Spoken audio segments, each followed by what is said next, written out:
Hello বন্ধুরা, আমি চলে আসছি কচু খেতে। তো কচু খেতে কৃষক কীভাবে কচু তোলে সেটা আমি আপনাদের সামনে তুলে ধরলাম। তো বন্ধুরা দেখেন কচু কীভাবে তোলে। তো দেরি না করে চলুন আমরা দেখি কীভাবে কচু তোলে এবং কি পরিশ্রম হয় সেটাই দেখাবো আপনাদেরকে। তুলতেছো তুমি? এই কচুর নাম কি ছিল? মুখী কচু।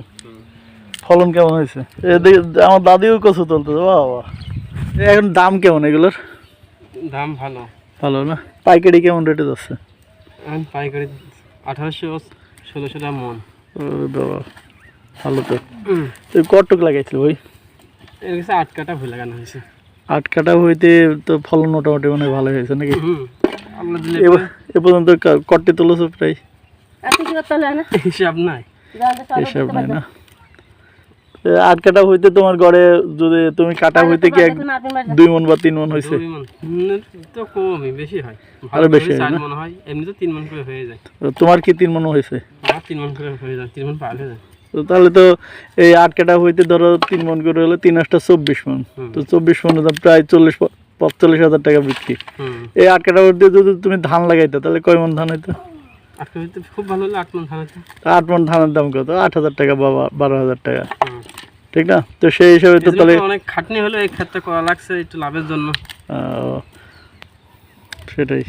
তার মানে এখন কৃষি ক্ষেত্রে ডেভেলপ এসে গেছে, তারপরে মানে বাজারও ভালো, ঠিক না?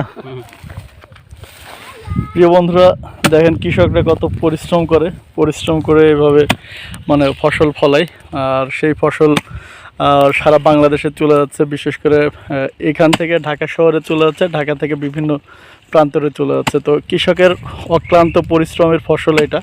তো আসুন আমরা সবাই মিলে, বিশেষ করে যারা বেকার আছেন বেকারদের উদ্দেশ্যে বলবো, যারা এখনও সরকারি চাকরির উদ্দেশ্যে দৌড়াচ্ছেন বা বিভিন্ন চাকরির উদ্দেশ্যে বা দেশের বাইরে যাইতে চাচ্ছেন, লাখ লাখ টাকা খরচ করে বাংলাদেশ থেকে দেশের বাইরে যাচ্ছেন, যে ওখানে কৃষিকাজ বা গরু ছাগল পালা, খেতে খামারে কাজ করতে হচ্ছে। তো করে বাংলাদেশি টাকা হয়তো 60-70 হাজার টাকা ইনকাম করে প্রবাসে থেকে বাবা মা থেকে দূরে থেকে যে টাকাটা ইনকাম করে দেশে পাঠাচ্ছেন, আমি মনে করি যে ওই বিদেশে যে পরের মাটিতে পরিশ্রম করে ওই 60-70 হাজার টাকা ইনকাম করার থেকে বাংলাদেশের মাটিতে থেকে যদি এইভাবে পরিশ্রম করে একই খেতে 3-4টা ফসল ফলানো যায়, তো তাহলে আমি মনে করি যে বিদেশের থেকে বাংলাদেশেও অনেক ভালো ইনকাম করা যায়। তো আমি বেকারদের উদ্দেশ্যে বলবো, যারা ঘুরে বেড়াচ্ছেন বা চাকরির পিছনে দৌড়াচ্ছেন বা দেশের বাইরে যাওয়ার জন্য চেষ্টা করতেছেন, তারা আসেন এইভাবে